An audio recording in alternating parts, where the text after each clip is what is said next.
Hi friends, അപ്പോൾ എല്ലാവർക്കും പുതിയൊരു വീഡിയോയിലേക്ക് സ്വാഗതം. അപ്പോൾ ഇന്നത്തെ നമ്മുടെ ടോപ്പിക്ക് സ്നാപ്ഡ്രാഗൺ 8 Gen 3 പ്രൊസസ്സർ വെച്ച് വരുന്ന ഫോണുകളെ കുറിച്ചാണ്. അതിൽ OnePlus 12, OnePlus 12 Pro ഇതാണ് നമ്മൾ നോക്കുന്നത്. അപ്പോൾ ടോപ്പിക്കിലേക്ക് കിടക്കുന്നതിന് മുമ്പ് നിങ്ങൾ ഈ ചാനൽ ആദ്യമായിട്ടാണ് കാണുന്നതെങ്കിൽ ഈ ചാനൽ സബ്സ്ക്രൈബ് ചെയ്യുക. പിന്നെ തൊട്ടടുത്ത ബെല്ലൈക്കണും കൂടി ഓണാക്കി വെച്ചാൽ ഞങ്ങളിടുന്ന ഓരോ വീഡിയോസ് നിങ്ങൾക്ക് നോട്ടിഫിക്കേഷനായിട്ട് ലഭിക്കുന്നതായിരിക്കും. അപ്പോൾ നമ്മളുടെ ഈ ചാനൽ പുതിയൊരു ചാനലാണ്. നിങ്ങളുടെ എല്ലാവരുടെയും സപ്പോർട്ട് കൊണ്ട് കുറേ വ്യൂസും സബ്സ്ക്രൈബേഴ്സും ഒക്കെ ആയി തുടങ്ങിയിട്ടുണ്ട്. നിങ്ങൾ മാക്സിമം സപ്പോർട്ട് ചെയ്യുക. ഇപ്പോൾ സ്നാപ്ഡ്രാഗൺ 8 Gen 3 പ്രൊസസ്സർ, ക്വാൽക്കമിൻ്റെ ഫ്ലാഗ്ഷിപ്പ് പ്രൊസസ്സർ ഇപ്പോൾ റീസെൻ്റായിട്ട് ലോഞ്ച് ചെയ്തു. അപ്പോൾ അത് വെച്ചുകൊണ്ട് കുറേ ഫോണുകൾ ഇപ്പോൾ മാർക്കറ്റിൽ വരുന്നുണ്ട്. അപ്പോൾ അതിലൊരുപാട് അഡ്വാൻസ് ഫീച്ചേഴ്സൊക്കെ സാധ്യമാകുന്ന ഒരു പ്രൊസസ്സറാണ്. അപ്പോൾ അതിൽ OnePlusൻ്റെ അവർ ആദ്യമായിട്ട് ഇറക്കുന്ന ഈ സ്നാപ്ഡ്രാഗൺ 8 Gen 3 പ്രൊസസ്സർ വെച്ച് ഇറക്കുന്ന ഫോണാണ് OnePlus 12. അപ്പോൾ ഇതിൻ്റെ സ്പെസിഫിക്കേഷൻസ് നോക്കുകയാണെങ്കിൽ ഇത് ആൻഡ്രോയിഡ് V14 ബേസ് ചെയ്തുകൊണ്ടുള്ള ഓപ്പറേറ്റിംഗ് സിസ്റ്റവും സ്നാപ്ഡ്രാഗൺ 8 Gen 3 പ്രൊസസ്സറും അതുപോലെ തന്നെ 5400 mAh ബാറ്ററി ബാക്കപ്പും 100 വാട്ട് ഫാസ്റ്റ് ചാർജിങ്ങും Type-C USB ചാർജിങ് പോർട്ട് അതുപോലെ ഡ്യുവൽ സിം നാനോ ഇതെല്ലാമാണ് ഇതിൻ്റെ കീ സ്പെസിഫിക്കേഷൻസ്.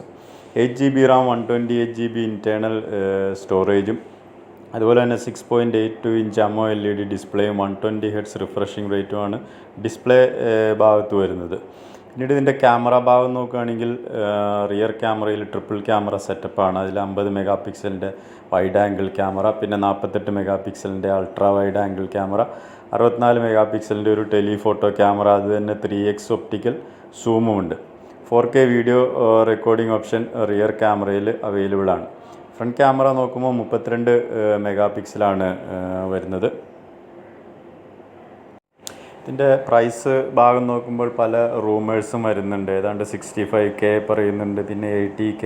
അപ്പോൾ ഏതായാലും ഒരു 65Kക്ക് മുകളിലായിരിക്കും ഇതിൻ്റെ ഒരു പ്രൈസിങ്. സ്നാപ്ഡ്രാഗണിൻ്റെ 8 Gen 3 പ്രൊസസ്സർ ആയതുകൊണ്ട് തന്നെ സ്വാഭാവികമായിട്ടും കുറച്ച് വില കൂടുതൽ ആണ് വരുന്നത് ഈ ഫോണിന്. പിന്നെ OnePlus 12 Pro നോക്കുകയാണെങ്കിലും അതിലും ഏതാണ്ട് ഈ സ്പെസിഫിക്കേഷൻസൊക്കെയാണ് വരുന്നത്. അതിൽ 12 GB RAM, 256 GB ഇൻറ്റേർണൽ സ്റ്റോറേജും.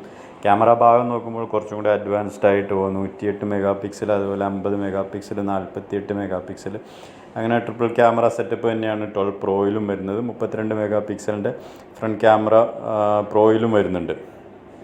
OnePlusൻ്റെ ഫോണുകൾ അല്ലെങ്കിൽ തന്നെ കുറേ ഫീച്ചേഴ്സും കാര്യങ്ങളൊക്കെ അഡ്വാൻസ്ഡ് ആയിട്ടുള്ള ഫോണുകളാണ്. ഈ സ്നാപ്ഡ്രാഗൺ 8 Gen 3 പ്രൊസസ്സർ കൂടി ആകുമ്പോൾ അതിൽ കുറച്ചും കൂടി നല്ലൊരു ക്വാളിറ്റി വരാനാണ് സാധ്യത. ഈ ഫോണും ഏതാണ്ട് 80K ഇതൊക്കെ ഈ റേഞ്ചിലൊക്കെയാണ് വരാനാണ് സാധ്യത. അതിൻ്റെ കറക്റ്റായിട്ടുള്ള ലോഞ്ച് പ്രൈസും ഡേറ്റുകളും വന്നിട്ടില്ല. അത് വരുന്നതിനനുസരിച്ച് ഞാൻ വരുന്ന വീഡിയോകളിൽ അപ്ഡേറ്റ് ചെയ്യുന്നതായിരിക്കും. അപ്പോൾ ഈ വീഡിയോ നിങ്ങൾക്ക് ഇഷ്ടപ്പെട്ടെങ്കിൽ ഈ വീഡിയോ ലൈക്ക് ചെയ്യുക, ഷെയർ ചെയ്യുക. അതുപോലെ തന്നെ നിങ്ങൾ ഈ ചാനൽ ആദ്യമായിട്ടാണ് കാണുന്നതെങ്കിൽ ഈ ചാനൽ സബ്സ്ക്രൈബ് ചെയ്യുക. പിന്നെ തൊട്ടടുത്ത ബെല്ലൈക്കണും കൂടെ ഓണാക്കി വെച്ചാൽ ഞങ്ങളിടുന്ന ഓരോ വീഡിയോസും നിങ്ങൾക്ക് നോട്ടിഫിക്കേഷനായിട്ട് ലഭിക്കുന്നതായിരിക്കും. അപ്പോൾ നേരത്തെ സൂചിപ്പിച്ച പോലെ നമ്മളുടെ ഈ ചാനൽ പുതിയൊരു ചാനലാണ്. സ്മാർട്ട് ഫോണുകളുടെ ഇൻഫർമേഷൻസ് കൊടുത്തുകൊണ്ടുള്ള ഒരു ചാനൽ. നിങ്ങളുടെയൊക്കെ സപ്പോർട്ട് കൊണ്ട് കുറേ സബ്സ്ക്രൈബേഴ്സും വ്യൂസും ഒക്കെ ആയി തുടങ്ങിയിട്ടുണ്ട്. അത് നിങ്ങൾ മാക്സിമം സപ്പോർട്ട് ചെയ്യുക. അപ്പോൾ നമ്മളുടെ അടുത്ത വീഡിയോകൾ കുറച്ചും കൂടി നല്ല വീഡിയോകൾ ചെയ്യാൻ സാധിക്കുമെന്നാണ് വിചാരിക്കുന്നത്. അപ്പോൾ പുതിയ ഇതുപോലെ നല്ലൊരു വീഡിയോയുമായി വരുന്നത് വരെ ഗുഡ് ബൈ.